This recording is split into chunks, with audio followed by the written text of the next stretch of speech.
Күндүзгү жаңылыктардын берүүсү менен тааныштырабыз. Саламатсыздарбы? Ички иштер министрлигинин кылмыш иликтөө башкы башкармалыгынын кызматкерлери тарабынан адам урдоого тиешеси бар кылмыштуу топ кармалды. Маалыматка ылайык 3-чү башкармалыгынын кызматкерлери тарабынан ыкчам иликтөө иш-чараларынын алкагында адам урдоого шектүү кылмыштуу топту кармоо боюнча атайын операция жүргүзүлдү. Ушул жылдын май айында Бишкек шаарынын аймагында бир нече белгисиз адам 28 жаштагы жергиликтүү тургунду күч колдонуу менен Toyota үлгүсүндөгү унага салып, ээн жерге алып кетишкен. Алар күч колдонуу менен жабырлануучуну коркутуп, ишкердин 50 000 сом акчасын тартып алышкан. Андан соң бир нече күндөн кийин калган акчаны таап бер деген шарт менен жабырлануучуну кое беришкен. Жогорудагы фактынын алкагында адам урдоо боюнча кылмыш иши козголуп, тергөө аракеттери башталган. 4-май күнү кылмыштуу топтун мүчөлөрүн кармоо жүргүзүлдү. Алар 1995 жылкы Талас, Чүй, Ысык көл облустарынын жана 2003 жылкы Нарындын тургундары болушкан. Азыркы учурда мындан аркы ыкчам иликтөө жана тергөө амалдары жүрүүдө. Дача суудагы учак кырсыгына байланыштуу коомдук комиссия биринчи отурумун өткөрдү. Комиссия 6 ай иштеп учактагы жүктүн чоо жайын жана элден чогулган акчанын бөлүштүрүлүшүн иликтей турган болду. 10 майда өлкө башчысы Садыр Жапаров 5 жыл мурунку Дача суудагы учак кырсыгына байланыштуу коомдук комиссия түзүлгөнүн Facebooктагы баракчасына жазган. Комиссияга мурдагы инвестиция министри Алмамбет Шыкмаматов төрагалык кылууда. Курамында укук коргоочулар, журналисттер, экс-депутаттар, экс-министрлер жана жарандык активисттер да бар. 2017 жылдын 16 январында Бишкектин четиндеги Манас эл аралык аба майданынын жанындагы Дача суу конушунда Гонконгдон Стамбулду көздөй бара жаткан туркиялык Акт Airlines компаниясына таандык Boeing үлгүсүндөгү жүк ташыган учак кулап түшкөн. Каргышада 35 жергиликтүү тургун жана 4 учкуч каза болгон. Бул кырсыкка байланыштуу кылмыш иши козголуп, кийинчерээк токтотулган болчу. 2021 жылдын декабрь айында президенттин аппараты Садыр Жапаровдун тапшырмасы менен Дача суу жана башка кылмыш иштери боюнча иликтөө уланып жатканын жана алардын жыйынтыгы жакында коомчулукка белгилүү болорун кабарлаган.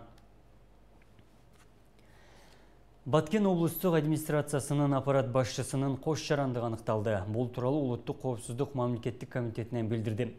Мамлекеттик жана муниципалдык кызматкерлердин жарандыгын жана дипломун текшерүү иштеринин алкагында аппарат башчы Кыргызстандын да, Орусиянын да жараны экени тастыкталган.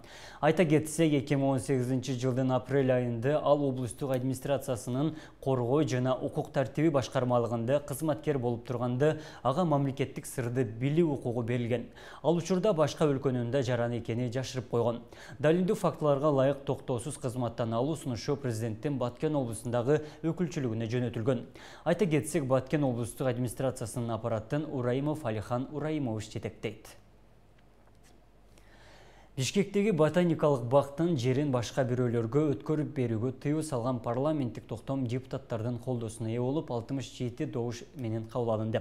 Бул токтом менен министрлер кабинетине ботаникалык бактын кызматкерлеринин майнасын көбөйтүү, ирригацияны акча бөлүп берүү, башкы прокуратурага бактын жерлери башкаларга өтүп кетпесине көзөмөл жүргүзүү тапшырмалары берилгени маалым болду.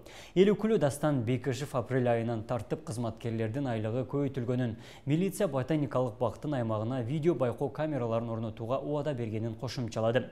Ботаникалык бак боюнча соңку расмий маалымат 20 апрелде өкмөттүн сайтына чыккан. Анда министрлер кабинетинин төрагасынын орун басары Эдил Байсалов ботаникалык бакка барып, бак кейиштүү абалда экенин, ал шаар тургундарынын жана конокторунун табиятын рахат ала турган жерине айланарын, менеджерлик идеялар керек экенин, мэрияга өткөрүп ыктымалдыгы каралып жатканын, кандай болгон күндө да анын илимий макамы толук сакталып каларын жана ишмердүүлүгү өзгөртүлбөй турганын айтканын маалымдаган.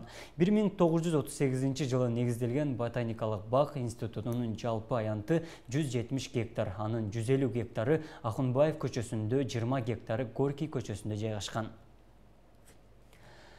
13 майда күндүз жана 14-15 майда Кыргызстандын аймактарында нөшөрлөп жаан жашы күтүлүүдө. Бул тууралуу Кыргыз гидрометтин маалымат кызматы билдирди. Билдирмеге караганда өлкөдө 3 күн катары менен мезгил менен жамгыр төгүшү, бийик тоолуу райондорго кар түшүүсү, кээ бир райондордо мөндүр жаашы мүмкүн. Абанын температурасы бир аз төмөндөйт. Батыштан соккон шамалдын ылдамдыгы секундасына 4-9 метрден, кээ бир райондордо 15-20 метрге жетиши ыктымал. Мындай өзгөрмөлүү аба ырайы автоунаа, энергетика жана коммуналдык кызматтардын ишин, ошондой эле жайыттарда малды кармоону кыйындата турганын кошумчалайт.